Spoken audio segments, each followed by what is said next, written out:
ప్రైజ్లాడన్నా praise lord brother. Praise lord. నా voice clear గా ఉందా బ్రదర్? ఎస్ అన్నా, క్లియర్ అన్నా. అందరితో కలిసి దేవుని వాక్యాన్ని వినడానికి, ప్రార్థనలో పాల్గొనడానికి దేవుడు ఇచ్చిన ఈ మరొక అవకాశాన్ని బట్టి దేవుడికి మొట్టమొదటి వేలాది వందనాలు స్తోత్రాలు తెలియజేస్తున్నాను. సో బ్లూ ప్రింట్ అనే పదం మనం చాలా సార్లు వింటూ ఉంటాం. బ్లూ ప్రింట్ అంటే ఒక రియాలిటీలోకి రాకముందు ఒక మోడల్ అన్నమాట. అది ఈ బ్లూ ప్రింట్ అనేది ఎక్కడంటే కన్స్ట్రక్షన్ ఫీల్డ్ లో మనం వింటూ ఉంటాం.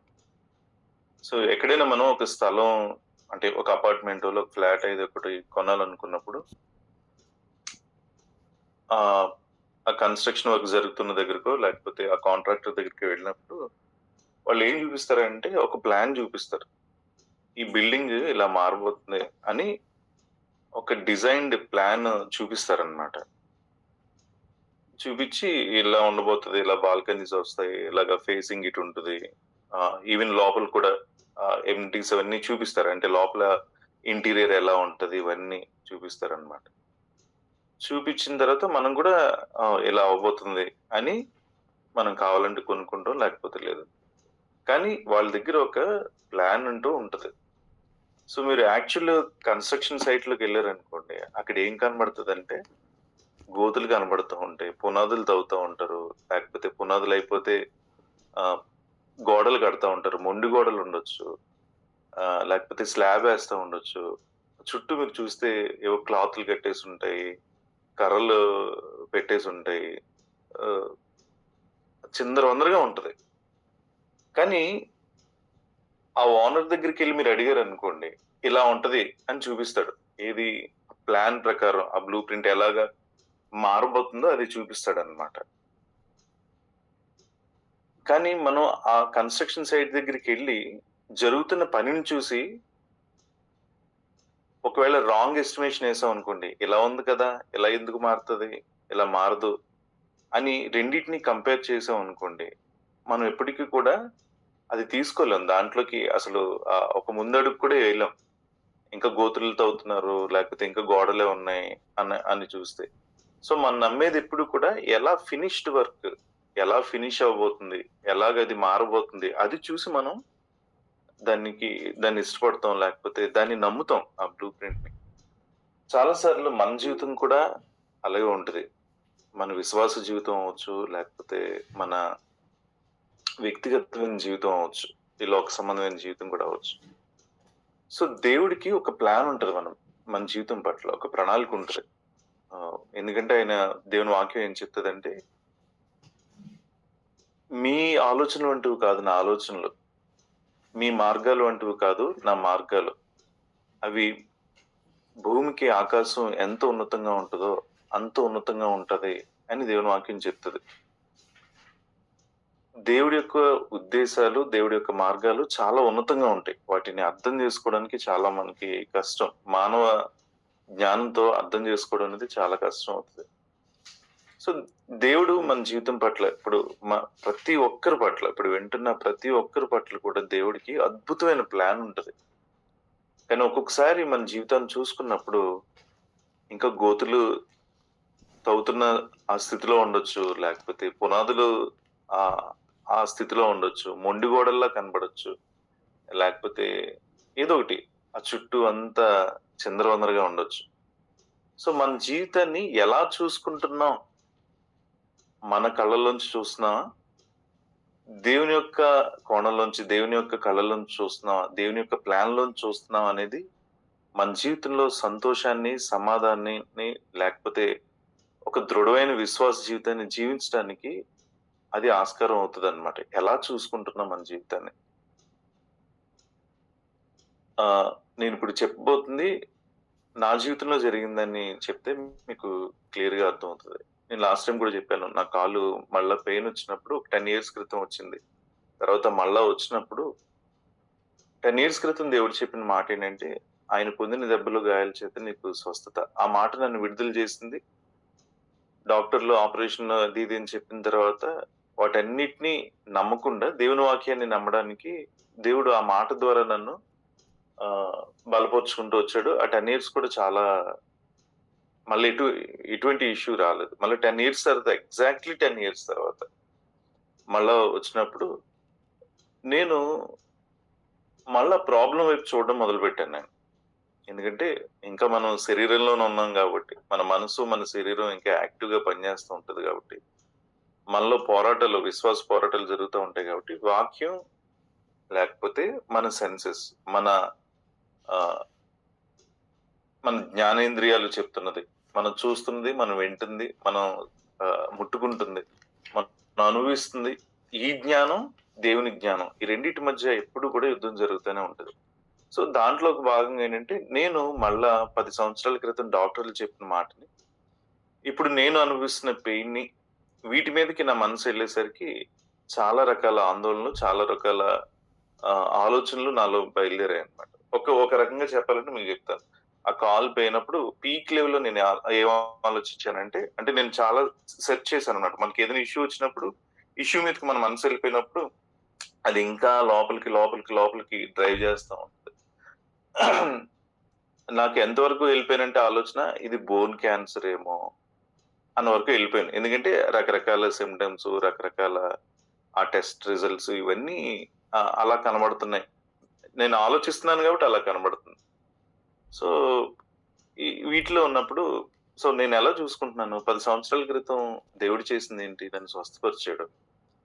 సో, ఇప్పుడు సడెన్‌గా నన్ను నేనెలా చూసుకుంటున్నానంటే, ఓకే.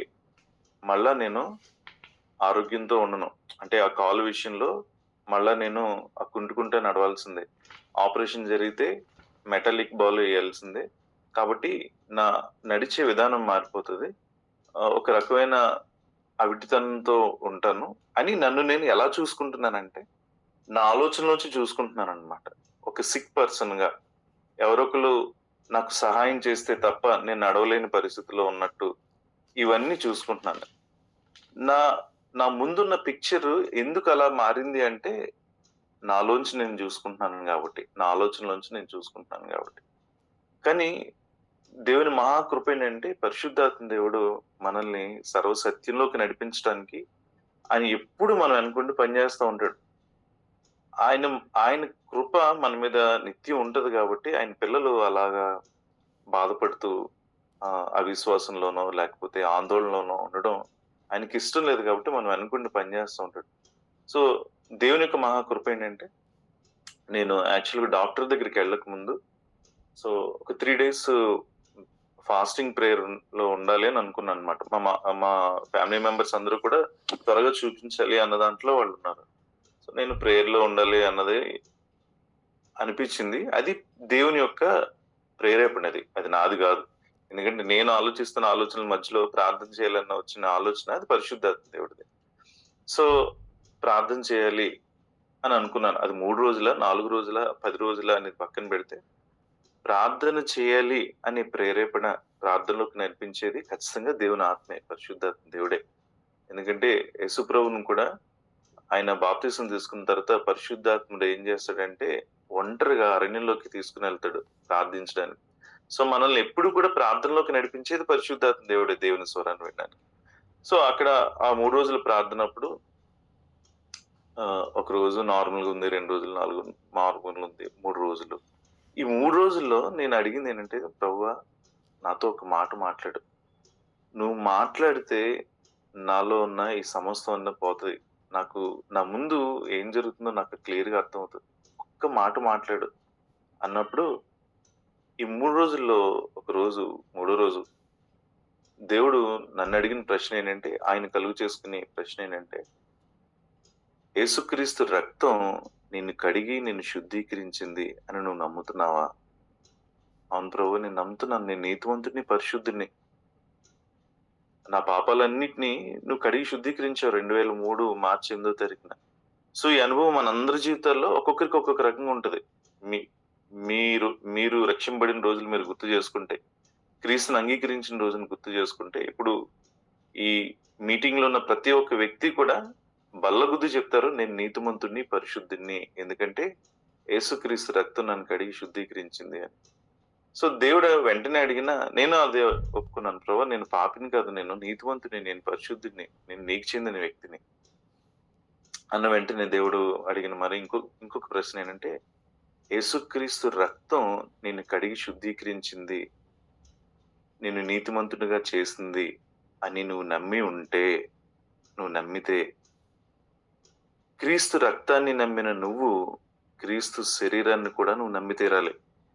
ఆయన రక్తం నిన్ను కడిగి శుద్ధీకరించినప్పుడు ఆయన శరీరం నిన్ను స్వస్థపరిచిందన్న మాట నువ్వు ఖచ్చితంగా నమ్మాలని దేవుడు నాతో మాట్లాడాడు. అప్పుడు నా హృదయం, నా మనసులోకి ఒక గొప్ప వెలుగు వచ్చిందనమాట. యేసుక్రీస్తు రక్తం ఎంత శక్తివంతమైందో ఆయన శరీరం కూడా అంతే శక్తివంతమైంది. ఆయన రక్తం, ఆయన శరీరం రెండు కలిపి ఆయనవే. క్రీస్తు రక్తం నన్ను పాపం నుంచి విమోచించింది అనేది ఎంత సత్యమో, ఆయన నలగొట్టబడిన శరీరం నన్ను స్వస్థపరిచింది అనేది కూడా అంతే సత్యం. దాన్ని ఎందుకు నేను అనుమానిస్తున్నాను? ఆయన రక్తం నన్ను కడిగి శుద్ధీకరించిందన్న ఆ మాట రక్షింపబడిన 23 సంవత్సరాల్లో ఎప్పుడు కూడా దాని మీద నాకు అనుమానం లేదు. అది నేను అనుభవిస్తున్నాను. కానీ ఆయన పొందిన దెబ్బలు, గాయాల చేత, ఆయన నలగొట్టబడిన శరీరం ద్వారా నాకు స్వస్థత అనుగ్రహించబడింది అనే విషయాన్ని నేను ఎందుకు సీరియస్ గా తీసుకోవట్లేదు? ఆ సిక్నెస్ అనేది వచ్చినప్పుడు ఎందుకు నా మీద నేను ఆలోచిస్తున్నాను, అంటే ఆధారపడుతున్నాను మనుషుల మాటల మీద, లేకపోతే డాక్టర్ మాటల మీద, రిపోర్ట్స్ మీద నేను ఎందుకు ఆధారపడుతున్నాను? యేసుక్రీస్తు రక్తానికి ఎంత శక్తి ఉందో ఆయన శరీరానికి కూడా అంతే శక్తి ఉంది. ఈ మాట నన్ను కంప్లీట్ గా విడుదల చేసింది. అవును ప్రభువా, నువ్వు పొందిన దెబ్బలు, గాయాల చేత నాకు స్వస్థత. సో నీ రక్తంలో ఎంత శక్తి ఉందో నీ శరీరంలో కూడా అంతే శక్తి ఉంది అన్న ఆ మాట కంప్లీట్ గా నన్ను ఆ పరిస్థితులన్నిటిలోంచి విడుదల చేసింది. ఇక్కడ మీకు చెప్పాల్సింది ఏంటంటే, అంత ముందు వరకు నన్ను నేను ఎలా చూసుకున్నానంటే ఒక అవిటి వ్యక్తిగా, లేకపోతే ఇంకొకరు సపోర్ట్ తీసుకుని నడవలసిన వ్యక్తిగా నన్ను చూసుకున్నాను. సో నా పిక్చర్ వేరేగా ఉండేది. కానీ ఎప్పుడైతే దేవుని మాట నేను విన్నానో, దేవుని స్వరాన్ని నేను రిసీవ్ చేసుకున్నానో, కంప్లీట్ గా నా పిక్చర్ మారిపోయింది. ఎలా అంటే, నేను కొన్ని రోజుల్లో బాగా నడుస్తాను, మళ్ళా బాగా నార్మల్ పర్సన్ గా ఉంటాను. ఒక ఆరోగ్యకరమైన వ్యక్తిగా ఉంటాను. ఇప్పుడు నేను ఏ పరిస్థితిలో వెళ్తున్నానో అది ఉండదు ఇంకా కొన్ని రోజుల్లో. చూడండి, నా ఆలోచన నేను ఫాలో అవుతున్నప్పుడు నన్ను నేను వేరే రకంగా చూసుకుంటున్నాను. దేవుని స్వరం విన్నప్పుడు నన్ను నేను వేరే రకంగా చూసుకుంటున్నాను. సో దేవుని స్వరం ఏం చేస్తుంది, దేవుని బ్లూ ప్రింట్ ని మన ముందు ఉంచుతుంది. మానవ స్వరం, మానవ ఆలోచనలు ఎప్పుడు కూడా మన బ్లూ ప్రింట్ ని ముందు ఉంచుతుంది. సో అందుకే మొట్టమొదటి చెప్పాను అనమాట, ఆ కన్స్ట్రక్షన్, లేకపోతే కాంట్రాక్టర్ దగ్గరికి, లేకపోతే ఆర్కిటెక్ట్ దగ్గరికి వెళ్ళినప్పుడు ఆ మొండి గోడలు, లేకపోతే ఆ పునాదులు, గోతులు ఇవన్నీ చూపించడు. నువ్వు దీన్ని ఎలా చూడబోతున్నావో ఫ్యూచర్ లో ఆ బ్లూ ప్రింట్ ని చూపిస్తాడు, ఆ డిజైన్ ని చూపిస్తాడు అనమాట. సో నాకు కూడా దేవుని స్వరం ఏం చేసిందంటే, నేను ఏంటో చూపించింది. కొన్ని రోజుల్లో నేను ఎలా మారబోతున్నానో చూపించింది అనమాట. దేవుని స్వరం ఎప్పుడు కూడా దేవుని చిత్తాన్ని మాత్రమే చూపిస్తుంది. ఏంటి దేవుని చిత్తం? నేను అనారోగ్యంతో ఉండడం దేవుని చిత్తం కాదు. నేను ఆరోగ్యకరమైన వ్యక్తిగా, సంతోషకరమైన వ్యక్తిగా, ఆయనతో పాటు కలిసి సంతోషించే వ్యక్తిగా ఉండడమే ఆయన చిత్తం. అందుకే ఎఫ్సి పత్రిక 4వ అధ్యాయం 1వ వచనం చూస్తే దాంట్లో ఏముంటదంటే, ఆయన పిలుపుకు తగ్గ జీవితం జీవించండి. 2వ వచనంలో ఉంటది, ఆయన పిలుపుకు తగ్గ జీవితం. ఇంకా మిగతా చాలా ఉంటది. మీరు పిలువబడిన పిలుపుకు తగ్గినట్లుగా అని దీర్ఘశాంతంతో కూడిన సంపూర్ణ వినంత అంతా ఉంటది. నేను ఇక్కడ ఎంఫసైజ్ చేసేది, నొక్కి చెప్పాలని ఆశపడుతుంది అంటే, ఆయన పిలుపుకు తగ్గినట్లుగా అంటే దేవుడు మనల్ని పిలుచుకున్నాడు. సో ఇప్పుడు మనం ఆయన పిలుపుకు తగినట్లుగా మనం చూసుకుంటున్నాం, మన పిలుపు తగినట్లుగా మనం చూసుకుంటున్నాం. పిలుపు అనేసరికి ఇక్కడ పరిచర్య కాదు, పరిచర్య మాత్రమే కాదు. దేవుడు అందరినీ పరిచర్యలోకి, ఇప్పుడు నేను సువార్థికునో, బోధకునో, లేకపోతే కాపరునో, ప్రవక్తనో ఇలా కాదు, ఆ పిలుపు గురించి కాదు, లేదా శిష్యులు పిలిచినట్టు ఆ పిలుపు గురించి కాదు. దేవుడు నన్ను ఎలా పిలుచుకున్నాడు? నన్ను నీతిమంతుడిగా, పరిశుద్ధుడిగా పిలుచుకున్నాడు పాపంలో ఉన్నప్పుడు. అంతేనా? అంతవరకే పిలుచుకున్నాడా? నన్ను ఆరోగ్యకరమైన వ్యక్తిగా పిలుచుకున్నాడు. ఎందుకంటే యెషయా 53లో చూస్తే మన వ్యసనాలన్నిటిని ఆయన మీద వేసుకున్నాడు. మన సమాధానార్థమైన శిక్ష ఆయన మీద మోపబడింది. ఆయన పొందిన దెబ్బలు, గాయాల చేత మనకి స్వస్థత. మన రోగాలన్నిటిని భరించాడని అక్కడ ఉంటది. సో యేసుక్రీస్తులో మనం కేవలం నీతిమంతులం, పరిశుద్ధులం మాత్రమే కాదు. మనం స్వస్థత పొందిన వ్యక్తులం. మనం ఆశీర్వదింపబడిన వ్యక్తులం. శాంతి సమాధానాలు కలిగిన వ్యక్తులం. ఆయన ఆత్మను కలిగిన వ్యక్తులం. అందుకే పిలుపుకు తగినట్లుగా, మీరు పిలువబడిన పిలుపుకు తగినట్లుగా. సో ఇక్కడ చాలా ఇంపార్టెంట్ ఏంటంటే, దేవుడు నన్ను ఎలా పిలుచుకున్నాడో నన్ను అలా చూసుకోవడం అనేది నా జీవితానికి చాలా ప్రాముఖ్యం. కేవలం నేను నీతిమంతుని, పరిశుద్ధుని మాత్రమే కాదు. ఆయన ప్లాన్‌లో నా పాపాలు క్షమించడం ఒకటే కాదు. నేను చనిపోయిన తర్వాత పరలోకానికి తీసుకొని వెళ్ళడమే కాదు. ఈ భూమి మీద ఉంటుండగా ఆరోగ్యకరమైన వ్యక్తిగా, ఆశీర్వదింపబడిన వ్యక్తిగా, ఆయన ఇచ్చిన శాంతి, సమాధానాన్ని అనుభవించే వ్యక్తిగా నన్ను పిలుచుకున్నాడు ఇక్కడ. సో నా ప్లాన్‌లో అది ఉంది. నా ప్లాన్‌లో కేవలం నీతి, పరిశుద్ధత కాదు. నా ప్లాన్‌లో ఆరోగ్యం ఉంది. నా ప్లాన్‌లో ఐశ్వర్యం ఉంది. నా ప్లాన్‌లో ఆశీర్వాదం ఉంది. నా ప్లాన్‌లో ఆయన సంతోషం, ఆయన సమాధానం ఉంది. సో ఆయన ప్లాన్‌లోంచి నన్ను నేను చూసుకోవడం నాకు రావాలి. చాలా సార్లు మన జీవితంలో ఎదుర్కొనే ప్రతీదీ, అంటే చాలా సమస్యలు లేకపోతే చాలా ఇష్యూస్ అన్నీ ఆయన ప్లాన్ కాకుండా వేరే ప్లాన్ చూపిస్తూ ఉంటది. సాతాను మన ముందుకి చాలా తీసుకొని వస్తాడనమాట. ఇది నీ జీవితం. సో నా విషయంలో ఇది ఆరోగ్యం అవ్వచ్చు. మీ జీవితంలో ఏముందో తెలీదు. దేని గురించి ఆందోళన పడుతున్నారో తెలీదు. మీరు కాకపోవచ్చు, ఇంకొకరు ఎవరొకరు ప్రతి ఒక్క విశ్వాస జీవితంలో ఇది ఎదుర్కొంటుంటారు. కానీ ఏది చూస్తున్నాం? దేవుని వాక్యాన్ని చూస్తున్నావా? లేకపోతే మన జ్ఞానం ప్రకారం మన జీవితాన్ని చూస్తున్నావా? దేవుడైతే ఏం చెప్తున్నాడంటే, ఒకసారి ఇర్మియా గాని మనం చూస్తే, ఇర్మియా 29:11 అక్కడ మిమ్మల్ని గూర్చిన ఉద్దేశాలు నిరీక్షణకు ఆధారమైనవి గాని హానికరమైనవి కాదు అని చెప్తాడనమాట. అంటే దేవుడి యొక్క ఉద్దేశాలు ఏవి కూడా హానికరమైనవి కాదు, నిరీక్షణ కలిగినట్లవి. అంటే క్షేమానికి సంబంధించినవి, క్షేమకరమైనవి. సో మన జీవితంలో ఏదైనా క్షేమం కలిగినట్లు, ఏదైనా శోధన కలుగుతున్నట్లు అనిపిస్తే వెంటనే దాని వైపు మనం చూసుకోకూడదు. దేవుడు ఏం చెప్తున్నాడంటే, నేను మిమ్మల్ని గూర్చి ఉద్దేశించిన సంగతుల్ని నేను ఎరుగుదును. మిమ్మల్ని గురించి ఉద్దేశించిన అంటే మీ గురించి నేను ఆలోచిస్తున్న ఆలోచనలు, నా ప్లాన్స్ నాకు తెలుసు. నేనేదో అనీవెన్‌గా చేసిన ప్లాన్ కాదు. అంటే నాకు ఏ నాలెడ్జ్ లేకుండా అనాలోచితంగా చేసిన ప్లాన్ కాదు. ఆ ఉద్దేశాలు నాకు తెలుసు. కావున కాలమందు మీకు నిరీక్షణ కలుగునట్లుగా అవి సమాధానకరమైన ఉద్దేశాలే గాని హానికరమైనవి కావు. దేవుడు మన జీవితం పట్ల ఉద్దేశించిన ప్రతి ఉద్దేశం, ఆయన ప్లాన్, ఆయన చిత్తం, మొట్టమొదటి చెప్పుకున్నాం కదా, ఆయన తలంపులు, ఆయన ఆలోచనలు, ఆయన మార్గాలు ఉన్నతమైనవి. సో ఉన్నతమైన ఆలోచనలు, ఉన్నతమైన ప్లాన్స్ దేవుడు మన పట్ల వేసినప్పుడు మనం దేనికి భయపడాల్సిన అవసరం లేదు. భయాలు వస్తాయి, ఆందోళనలు వస్తాయి. అప్పుడు ఆయన చిత్తంలోంచి మనల్ని మనం చూసుకున్నప్పుడు, ఆయన పిలుపులోంచి మనల్ని మనం చూసుకున్నప్పుడు, ఆయన ప్లాన్ లోంచి మనం చూసుకున్నప్పుడు మనం చాలా ధైర్యంగా ఉంటాం అన్నమాట. కానీ మనల్ని మనం చూసుకుంటున్నప్పుడు, అంటే మన జ్ఞానంలో చూసుకున్నప్పుడు చాలా సార్లు భయాలు, ఆందోళనలు వస్తాయి. కానీ దేవుడైతే చాలా క్లియర్ గా చెప్తున్నాడు, నీకు మేలు కలుగుటకే. ఎందుకంటే ఆయన ప్రేమించే వారికి, ఆయన సంకల్పం చొప్పున పిలువబడుచున్న వారికి సమస్తం మేలు కలుగుటకై సమకూడు జరుగుతున్నాయి. దేవుడు వాక్యం ఏంటంటే, నీ జీవితంలో జరిగేవన్నీ కూడా మేలుగా మారబోతున్నాయి, కీడు కోసం కాదు. నేను ఉద్దేశించిన ఉద్దేశాలన్నీ కూడా రానున్న రోజుల్లో అవి నిరీక్షణ కలిగినట్లు సమాధానకరమైనవి తప్ప హానికరమైనవి కావు. మన జీవితంలో జరగబోతున్న ఆ ఎండింగ్, అంటే ఇప్పుడు మనం గోత్రు అవుతున్న అన్నిటికి చివరి ఎండింగ్ ఏంటంటే, అవి నిరీక్షణకి ఆధారమైనవి, అవన్నీ హానికరం కాదు, క్షేమాన్ని కలుగు చేసేవి, అవన్నీ మన మేలుగా మారబోతున్నాయి. ఇది దేవుని యొక్క ప్లాన్. ఇది ఇప్పుడు కనబడకపోవచ్చు, అది ఆ ప్లాన్ ఇప్పుడు కనబడకపోవచ్చు. ఇప్పుడు మన జీవితాన్ని మనం చూసుకుంటున్నప్పుడు మొండిగోడల్లో ఉండొచ్చు, గోతులతో ఉండొచ్చు, ఒక షేప్లెస్ కండిషన్ లో ఉండొచ్చు. కానీ మనం చూడాల్సింది ఆయన ఉన్నతమైన ప్లాన్‌ని. మనకు మనం చూసుకుంటే ఆ ప్లాన్ కనబడదనమాట. దేవుని స్వరం మాత్రమే ఆ ప్లాన్‌ని రివీల్ చేస్తది.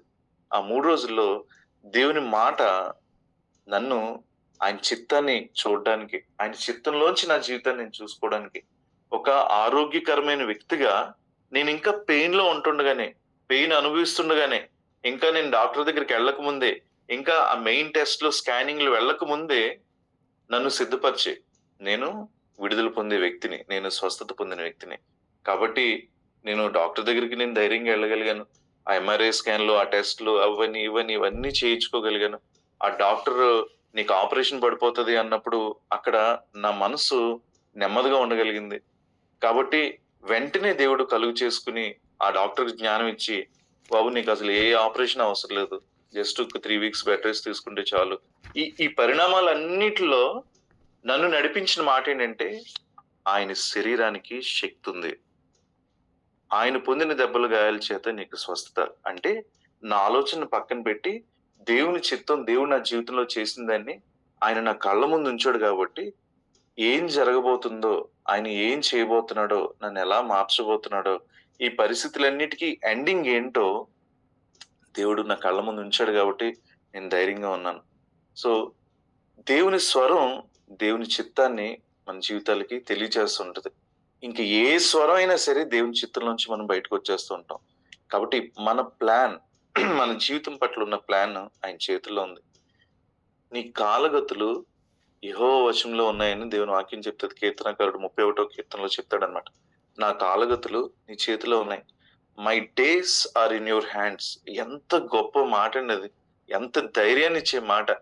నా జీవిత కాలం అంతా, నా బ్రతుకు దినాలన్నీ నా సృష్టికర్త అయిన దేవుని చేతిలో ఉన్నాయి. ఆయన ఎంత బాగా మలుస్తాడు. ఆయన చేతిలోంచి జారిపోతాయా నా నా నా దినాలు? ఒక షేప్‌లెస్ కండిషన్‌లో నేనుంటానా? నన్ను సృష్టించిన దేవుడు, ఈ సృష్టి అంతటిని సృష్టించిన దేవుడు. నా జీవం క్రీస్తులో కూడా దేవునిలో దాచబడి ఉందని దేవుని వాక్యం ఉంటది. నన్ను నన్ను భద్రపరిచేవాడు ఇంకా ఆయన కంటే ఇంకెవరుంటారు? నా కుటుంబస్తులా? నా బంధుమిత్రులా? నా సంఘమా? ఇంకొకటా? ఎవరు భూమి మీద ఎవరైనా ఉండగలుగుతారా? నన్ను అంత ప్రొటెక్ట్ చేసేది? న్ నా కోసం ప్రాణం పెట్టిన నా దేవుడు, నా సృష్టికర్త, ఆయన చేతుల్లో నేనున్నప్పుడు అంతకంటే భద్రత ఏముంటది? నన్ను షేప్ చేసేవాడు ఆయన అయినప్పుడు, నా జీవితాన్ని కట్టేవాడు అయినప్పుడు నేనెంత ధైర్యంగా ఉండొచ్చు. కానీ ఒక్కొక్కసారి ఆయన చేతుల్లో లేమినేమో, చెయ్యి జారిపోతున్నానేమో, ఒంటరైపోయానేమో అని పరిస్థితులు మనల్ని అలా ఆలోచింపజేస్తాయి గానీ, మళ్ళా దేవుని స్వరం ఏం చేస్తదంటే, you are in God hands అని మళ్ళా గుర్తు చేస్తూ ఉంటదనమాట. సో, ఆహ్, మనం ఈ ఆలోచన కలిగుండాలి. ఏంటంటే, నేను దేవుని చిత్తంలో ఉన్నాను. దేవుని చేతుల్లో ఉన్నాను. ఆయన పిలుపు నా మీద ఉన్నతమైంది. ఆయన పిలుపుకి తగ్గ జీవితం. ఆయన నన్నెలా పిలుచుకున్నాడో, క్రీస్తులో నన్నెలా పిలుచుకున్నాడో, ఎప్పుడు కూడా మన కళ్ళ ముందు దాన్ని పెట్టుకొని మనం నడవాలి. అది మనకి ధైర్యాన్నిస్తది. ఎందుకంటే, దేవుడి యొక్క ఉద్దేశాలు, దేవుడి యొక్క ప్లాన్స్, దేవుడి యొక్క చిత్తం ఇదంతా కూడా మన జీవితం పట్ల క్షేమాన్ని కలుగ చేయడానికే, హాని కలుగ చేయడానికి కాదు. శోధనలోకి పంపించడానికి కాదు.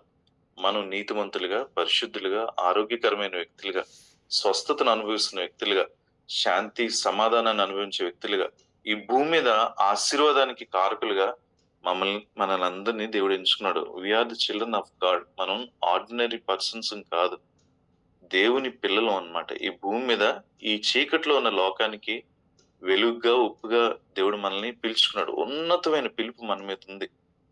ఈ పిలుపులోంచి మనం చూసుకోవాలి. యేసుక్రీస్తులో యేసుక్రీస్తు ద్వారా లేకపోతే యేసుక్రీస్తులోంచి నన్ను దేవుడు ఎలా చూస్తున్నాడు అనేది మనం చూసుకున్నప్పుడు ఒక ధైర్యవంతమైన, ఒక శక్తివంతమైన, విశ్వాసంతో కూడిన జీవితాన్ని మనం చూడగలుగుతాం. సో, మన ప్లాన్‌ని అంటే దేవుడి ప్లాన్‌ని కాకుండా ఇంక వేరే ప్లాన్‌ని మన జీవితంలో చూపిచ్చి, మనల్ని ఆందోళనకు గురి చేసే, భయానికి గురి చేసే, లేకపోతే ఆహ్, మనలో ఉన్న ఆ విశ్వాసాన్ని అంతటిని వెనక్కి లాగి వచ్చే ఏ పరిస్థితి కూడా మన జీవితంలో మనం అలౌ చేయడానికి వీల్లేదు. ఒకవేళ అలాంటి పరిస్థితిలో ఉంటే ఒక్కసారి మళ్ళా దేవుని సన్నిధిలోకెళ్తే దేవుడు మాట్లాడి తన చిత్తం ఏంటో మనకు తెలియజేస్తాడు. తిరిగి ఆయన మనతో మాట్లాడుతున్నప్పుడు తిరిగి మళ్ళా బ్రతుకుతాం అన్నమాట. ఆయన తన వాక్కును పంపి తన ప్రజల్ని బాగు చేశాడని ఉంటది. సో ఏలియా కూడా దేవుడి దగ్గరికెళ్ళి చాలా భయాందోళనలో ఉన్నప్పుడు ఏలియాతో దేవుడు మాట్లాడినప్పుడు అక్కడ ఒక మంచి మాట ఉంటది. అక్కడ భూకంపాలు వస్తాయి, మెరుపులుంటాయి, ఉరుములుంటాయి. వాటన్నిటిలోంచి దేవుడు మాట్లాడలేదంట. అవన్నీ అయిపోయిన తర్వాత ఒక మెల్లని స్వరంతో మాట్లాడాడు అని ఉంటది. మనం ఆయన సన్నిధిలోకెళ్ళినప్పుడు ఒక మెల్లని స్వరంతో మాట్లాడి తిరిగి మనల్ని దేవుడు కడతాడు. నన్ను కట్టాడు. నన్ను తిరిగి మళ్ళా ఆయనతో సంతోషించేటట్టు చేశాడనమాట. సో మన జీవితంలో ఆయన ప్లాన్‌లోకి మళ్ళా రావాలంటే ఆయన స్వరం మళ్ళా మనల్ని తీసుకొనొస్తది. ఎవరెవరు ఏ పరిస్థితిలో ఉన్నారో అయితే నాకు తెలీదు వింటున్న వాళ్ళు. ఏ ఆందోళనలో ఉన్నవాళ్ళో తెలీదు. లేకపోతే ఏ డౌట్స్ మధ్య నాకైతే తెలీదు గానీ, మీ కాలగతులన్నీ కూడా దేవుని వశంలో ఉన్నాయి. Your days are in God hands. మీ మీ జీవితం అంతా కూడా దేవుని చేతిలో ఉంది. ఆయన అద్భుతంగా మలచగలిగిన దేవుడు. ఉన్నతమైన ఉద్దేశాలు కలిగి ఉన్న దేవుడు. కాబట్టి సంతోషంగా ఆయనతో కలిసి మన జీవితం. దేవుడి మాటలు మన వెనుకల్లో దీవించును గాక. Thank you brother. Thank you అన్న. చక్కటి మాటలు తెలియజేసినటువంటి రాజాజన్నకు ప్రభు